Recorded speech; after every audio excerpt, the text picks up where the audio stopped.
புகழின் உச்சத்திலிருந்த நடிகரை பொய் புரட்டுகளை பரப்பி நடிக்க விடாமல் வீழ்த்திய யூடியூபருக்கு கைது வாரண்ட் பிறப்பிக்கப்பட்டுள்ளது. இதன் பின்னால் பெரும் சதிவலை இருந்துள்ளதும் கண்டுபிடிக்கப்பட்டுள்ளது. என்ன நடந்தது என்று விரிவாக பார்க்கலாம்.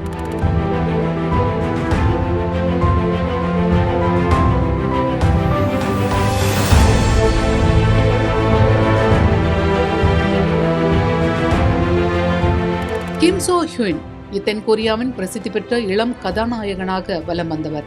2007ஆம் ஆண்டு திரைத்துறைக்குள் நுழைந்த அவரை 2011இல் வெளியான ட்ரீம் ஹை புதிய உச்சத்துக்கு கொண்டு சென்றது. அதன் பிறகு அவர் ஆசிய நாடுகள் முழுவதும் கொரியன் ரசிகர்களிடையே மிகவும் பிரபலமடைந்தார்.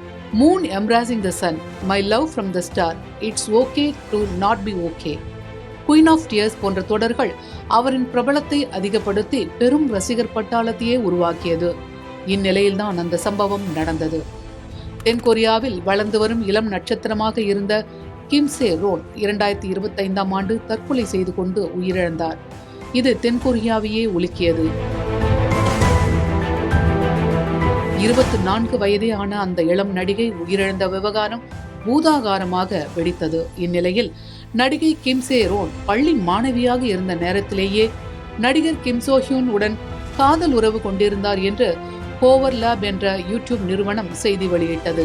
பின்னர் ஏற்பட்ட பிரிவும் பிரச்சனைகளுமே நடிகை கிம் சே ரோனின் மறைவுக்கு காரணமாக அந்த யூடியூப் நிறுவனம் குற்றம் சாட்டியது. இந்த புகாருக்கு ஆதாரங்கள் என கோரி அந்த யூடியூப் தளத்தில் பல செய்திகள் வெளியிடப்பட்டன. இதற்கேற்ப கிம் சே ரோனின் குடும்பத்தினர் கிம் சே ஹ்யூனின் மீது புகார்களை கோரினர். ஆனால் தன் மீது குற்றம் இல்லை என்றும் கிம் சே ரோன் 18 வயதை கடந்த பிறகே அவருடன் காதல் கொண்டிருந்ததாகவும் கிம் சே ஹ்யூன் செய்தியாளர்களை சந்தித்து விளக்கம் அளித்தார். கடந்த ஆண்டு கண் கலங்கியபடி அவர் அந்த பேட்டியை அளித்திருந்தார். அவரை தூக்கி வைத்து கொண்டாடிய கொரியன் உள்ளிட்ட ரசிகர்களும் தங்கள் அபிமான ஹீரோ மீதான குற்றச்சாட்டால் பின்வாங்கினர். அவருக்கு ஆதரவாகவும் எதிராகவும் குரல்கள் எழுந்தன. இதனால் இன்று வரை கிம் சோ ஹ்யூன் மனநலம் பாதிக்கப்பட்டு சிகிச்சை பெறும் நிலைக்கு தள்ளப்பட்டார். மேலும் அவர் மீதான புகார் அவரின் பிரபலத்தை பெருமளவில் சரித்ததோடு அவரின் திரை வாழ்க்கையையும் பெரிதும் நிலைகுலைய வைத்தது. பிரபல காஸ்மெட்டிக் லக்ஸரி பிராண்ட் நிறுவனங்கள் தங்கள் ஒப்பந்தங்களில் இருந்து கிம் சோ ஹ்யூனை நீக்கின. அடுத்து வரவிருந்த கிம் சோ ஹ்யூனின் சீரீஸும் திடீரென்று நிறுத்தப்பட்டது.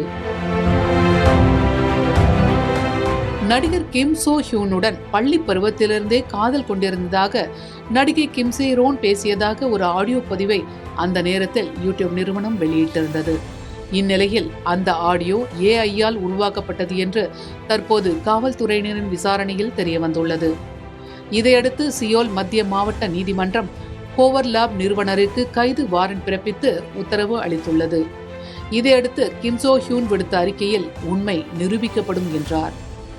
நடிகருக்கு நடிகை அனுப்பியதாக கூறப்பட்ட டெக்ஸ்ட் மெசேஜ் ஸ்கிரீன்ஷாட்டுகளையும் யூடியூப் நிறுவனம் பொய்யாக உருவாக்கியதை காவல்துறையினர் கண்டுபிடித்துள்ளனர். செலிபிரிட்டிகள் குறித்து காசிப்களை பரப்பி வருவதற்கு பிரசித்தி பெற்ற அந்த யூடியூப் நிறுவனம் நடிகரின் புகழை குலைப்பதற்கு திட்டமிட்டு செயல்பட்டதாக காவல்துறை அறிக்கையில் குற்றம் சாட்டப்பட்டுள்ளது. தனது சொந்த பொருளாதார லாபத்துக்காக கிம் சோ ஹ்யூனின் புகழையும் பொருளாதாரத்தையும் நிலைகுலைய வைக்கும் செயல்களில் ஹோவர் லேபின் நிறுவனர் கிம் சோய் ஈடுபட்டதாக காவல்துறை அறிக்கையில் தெரிவிக்கப்பட்டுள்ளது. விசாரணையின் போது நான் அவ்வாறு செய்யவில்லை என்பதை மறுக்க முடியாது என்று அந்த யூடியூபர் வாக்குமூலம் அளித்துள்ளார். ஓராண்டுக்கு முன் நடந்த செய்தியாளர் சந்திப்பின் போது என்னை நம்புங்கள் என்று நான் கேட்க மாட்டேன், நான் என்னை நிச்சயம் நிரூபிப்பேன் என்று நடிகர் கிம் சோ ஹ்யூன் தெரிவித்திருந்தார். அதனை இப்போது அவர் நிரூபித்திருக்கிறார். உண்மைகள் உறங்குவதில்லை, கொஞ்சம் காலம் பிடிக்கலாம் விழிப்பதற்கு.